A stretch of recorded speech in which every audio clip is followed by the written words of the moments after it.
Hello everyone, आप सभी आंगनवाड़ी सेविकाओं का, सभी सहायिकाओं का, आईसीडीएस से जुड़े आप सभी कार्यकर्ताओं का इस नए और बेहद दुखद भरे वीडियो पर मैं फिर से स्वागत करता हूं। आपको जानकर के हैरानी होगी, हमारे और आपके बीच की एक आंगनवाड़ी सेविका की मृत्यु जो है वो अचानक हो गई है। बेहद दुखद खबर एक आंगनवाड़ी सेविका के संबंध में गया जिले से हमें प्राप्त हुई है, जिसके बारे में हम आपको इस वीडियो में जानकारी देने जा रहे हैं। आंगनवाड़ी सेविका अपना काम कर रही थी, फील्ड में एफआरएस के संबंधित काम कर रही थी। इसी दौरान उनको अचानक से ही हार्ट अटैक आया और उनकी मृत्यु हो गई।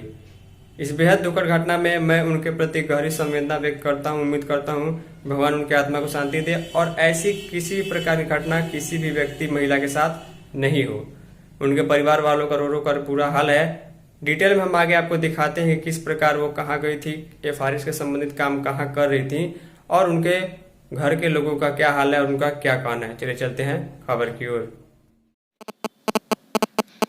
तो आप सभी आंगनवाड़ी वर्कर, सभी सेविका सहायिका इस दुखद खबर को ध्यान से देखिएगा कि किस प्रकार की ऐसी स्थिति हुई जिससे आंगनवाड़ी सेविका को जो है ये झेलना पड़ा, उनके हार्ट अटैक से मृत्यु हो गई है। लिखा गया है, शीर्षक में ही लिखा गया है कि कार्य के दौरान, यानी सेविका जो है उस समय ऑफिशियल काम ही कर रही थी और काम के दौरान हार्ट अटैक से आंगनवाड़ी सेविका की मृत्यु हो गई।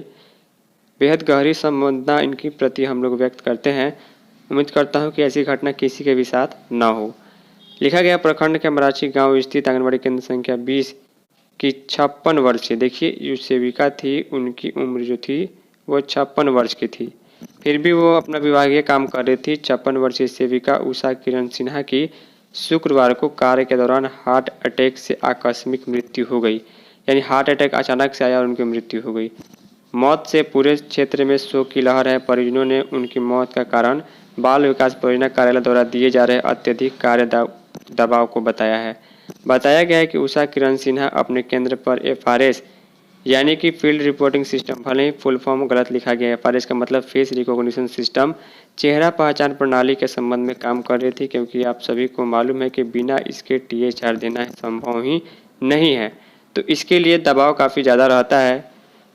इससे संबंधित काम कर रही थी, तभी अचानक उनकी तबीयत बिगड़ गई। उनके पति ने बताया कि तबीयत खराब होने के कारण तत्काल परैया स्थित अस्पताल ले जाया जा रहा था, लेकिन रास्ते में ही उन्होंने दम तोड़ दिया। उन्होंने गंभीर आरोप लगाते हुए कहा कि उनकी पत्नी का स्वास्थ्य लगातार काम के दबाव और तनाव के कारण ही बिगड़ा, इसी वजह से उनकी जान चली गई। उषा किरण सिन्हा के निधन की खबर सुनते ही गांव और आसपास के क्षेत्र के शोक का माहौल छा गया। शोकाकुल परिवार से मिलने और उन्हें सांत्वना देने के लिए कई आंगनबाड़ी सेविकाएं, ग्रामीण और सामाजिक कार्यकर्ता पहुंचे। इनमें से कई सेविकाओं का नाम यहाँ पर दिया गया है। देखिए, ऐसी कुछ घटना होती है तो इसका एक्चुअल जो मामला है वो पोस्टमार्टम रिपोर्ट से सामने आता है, लेकिन यहाँ पर उनके घर के लोग और हस्बैंड के उनको कहा जा रहा था कि ये जो घटना हुई है इसमें जो है उनका काम का जो दबाव था और जो तनाव था, इसके चलते उनकी तबीयत बिगड़ गई और इसके चलते उनको काम करने के दौरान ही जो है ये मृत्यु हो गई। खैर, कोई भी घटना हो, मैं यही कहूँगा घटना बेहद दुखद है। उनके परिजनों का काफ़ी बुरा हाल है। ऐसी घटना भगवान किसी के साथ नहीं होने दे और काम या किसी भी चीज़ के लिए ज़्यादा प्रेशर या फिर ज़्यादा जो है आपको तनाव नहीं लेना है, अन्यथा आपकी स्थिति ऐसी भी हो सकती है। उम्मीद करूँगा आप लोग चीज़ों को समझ पाए होंगे। फाइनली इस वीडियो में इतना ही। धन्यवाद।